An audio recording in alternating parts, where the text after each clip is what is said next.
Hello there. The UK is still to set out its post-Brexit state aid framework, and Brussels is not happy about that, as it wants to control our state aid.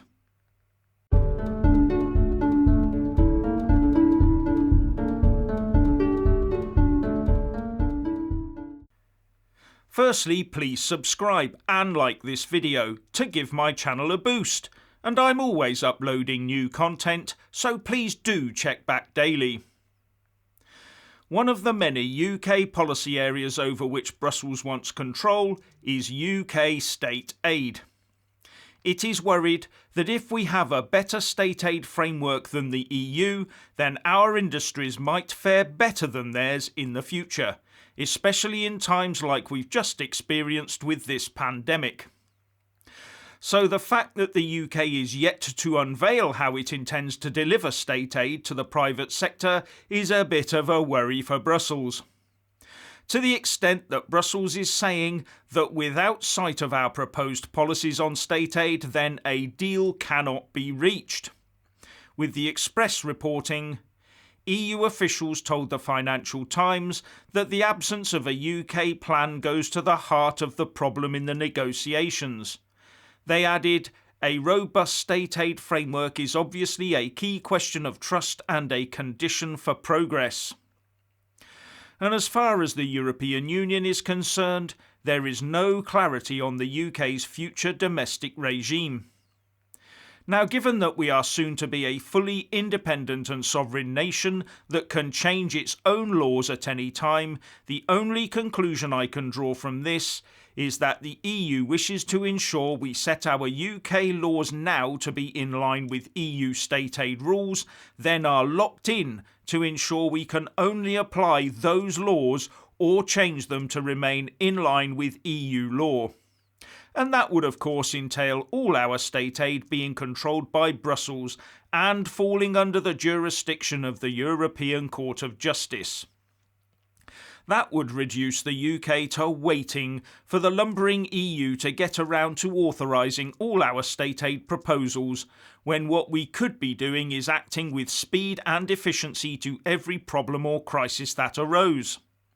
Or worse, we might have to wait until we're told what to do, to make sure that all the EU 27 member states are looked after first, then ensure our state aid is structured so it benefits the EU. And I would guess that privilege would cost us a couple of billion into the EU coffers every year. And all that would be totally unacceptable, of course. It's not the fault of the UK that we will be able to act nimbly on the world stage because we've only got one government, one treasury and one proper central bank. It's not the fault of the UK that the EU has a dysfunctional political and economic system with 27, so far, governments, 27 central banks and half a dozen or so different currencies, while trying to force them all into the same uncomfortable bed. It's not the fault of the UK that it wants its government to work for the benefit of the UK and set all its policies accordingly, is it? If and when in future one of our major essential industries looks in peril, I want our government to be able to decide whether or not to step in, and if the decision is made to take positive action, to then be unfettered by outside interest and influence in order to do the best thing for the UK. Not to have to wait for the EU to decide for us whether it would actually be best to refuse us permission and let our industry fail in order to safeguard EU jobs and industries, because that's exactly what would happen. If this is a deal stopper, then it's a deal stopper, and we need to move on now. Tomorrow evening, a Brexit implementation period becomes impossible under both UK and international law. But the EU Brexit negotiators, David Frost and Michel Barnier, are due for another Brexit negotiation session this week, this time face to face. And having just been announced as the next National Security Advisor, I'm not sure David Frost is going to be weak anytime soon. So unless Boris Johnson is stupid and decides to U-turn on fisheries and in policy areas like state aid, then a no deal looks set for December the 31st. And that looks to be where the inflexible Brussels is driving us. Anyway, if you want to hear more from me, please don't forget to subscribe and also press that little bell, or you won't get any notifications. And if you want to see more of me, buy a mug with my mug on it.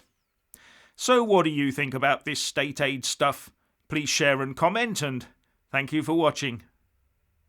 Please do like and share this video, and also subscribe to my channel.